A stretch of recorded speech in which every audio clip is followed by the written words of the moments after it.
Hey everyone, let's make it real. So what we're going to do is look at oye.org, and that's oye.org. Go to Kelo versus New London. That is what is being discussed in Chapter 13 in relation to eminent domain.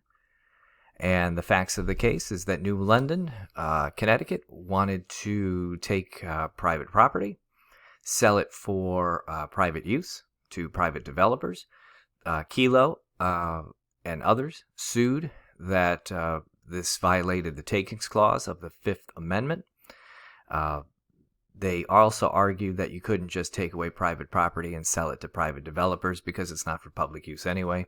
When we say public use, what we mean is like a city park.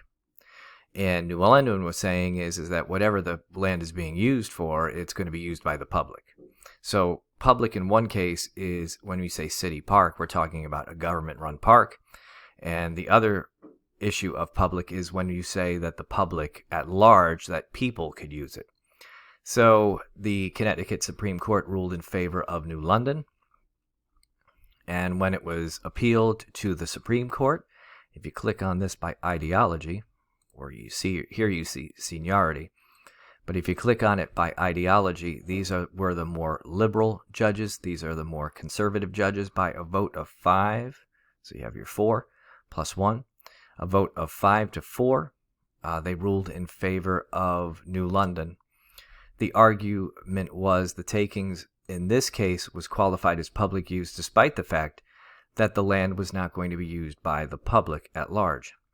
The Fifth Amendment did not require literal public use, the majority said. So if a community wants to take away private property and give just compensation in return, the public at large doesn't have to use that property. Now that is coming down from the Supreme Court in 2005. So whenever you talk about eminent domain, when we discuss it in a modern sense, a modern day sense, comes from this Kelo versus New London case.